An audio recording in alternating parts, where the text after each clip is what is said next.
From all her years in Lynn, she had found only these who sought to be worthy to be her followers. She wrote Julia Bartlett, "Never was I more thankful than to hear that one of my students, whom I know is exercised by love to God and man, is at work after the long night of struggle."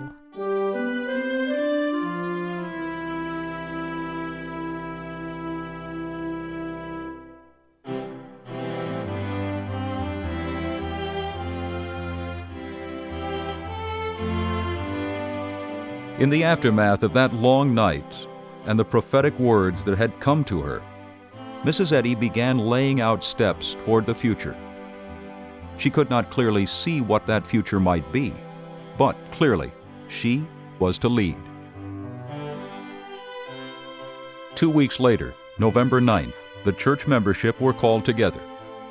Standing around the parlor table were all that were left, Gilbert and Mrs. Eddy, and perhaps a dozen others. So few for such a momentous occasion, as their teacher was formally ordained pastor of the Church of Christ Scientist. During that month, the steps immediately ahead became clear. The house in Lynn would be rented out. Members were chosen to conduct Sunday services in private homes in Boston and Charlestown. The association and church were to stay organized. She and Gilbert would travel to Washington, D.C. for several weeks, she to teach and lecture, Gilbert to research some vexing questions of copyright law, work that would help protect her writings in the years ahead. After Washington, her next step would be a stay in Philadelphia, there to lecture and teach. And then, what? Only one thing seemed certain. They were moving on.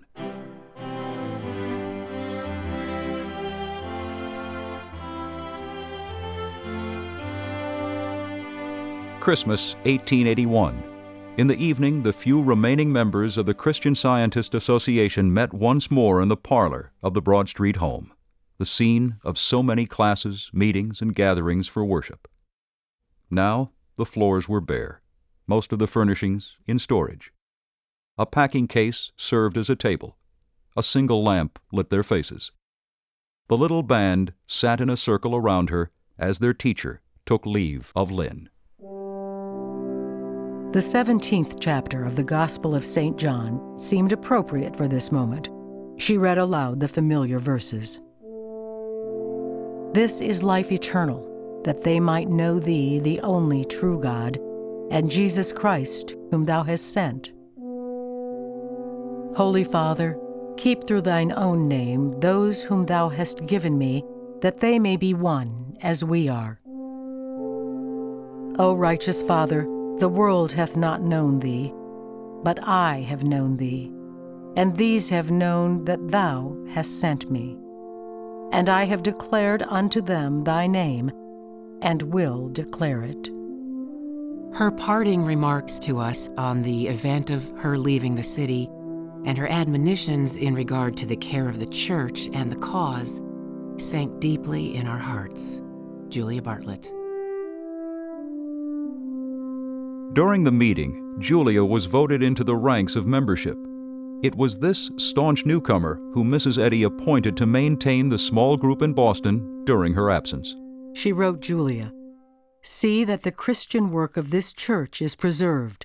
This I beg, that you love one another as I have loved you. Remember, I have made myself the servant that I might lead others to Christ." Some 10 years earlier she had written, "In the 19th century, I affix for all time the word science to Christianity, and error to personal sense, and call the world to battle on this issue."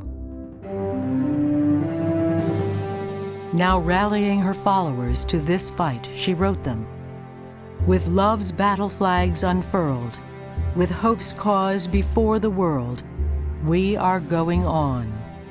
Though the storm clouds thunder o'er us, though the path seems dark before us, though the foemen strive to kill us, We are going on.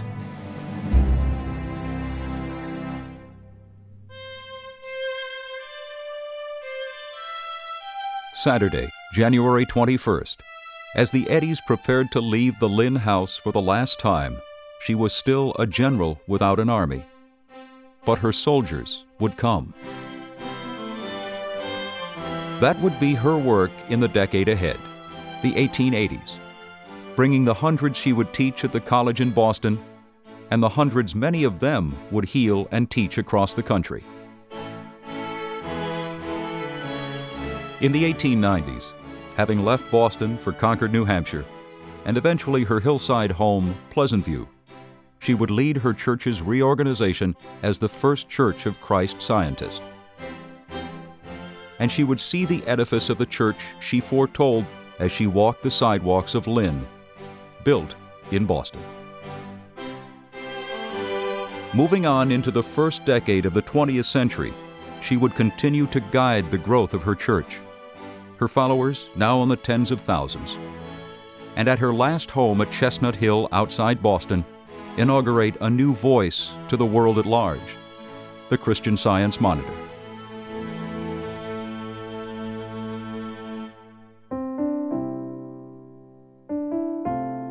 The seeds for all this had been planted in Lynn, especially her years in the little house on Broad Street. The memory of that house would always be with her. She would keep a treasured photograph of it near her desk, with her beloved Gilbert in the window of their second-floor parlor.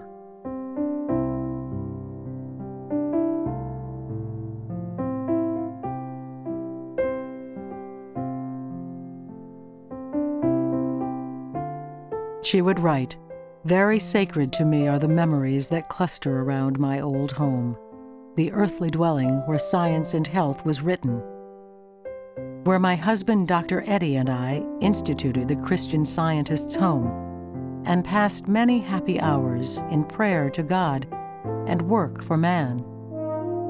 She had come to Lynn standing alone, the discoverer of Christian Science. Here she became founder of its cause. She emerged from here its leader. With a leader's resolve as she left Lynn behind, she wrote her followers, "With the aid of God's own science, with no heed of hate's defiance, truth and right my sole reliance, I shall labor on."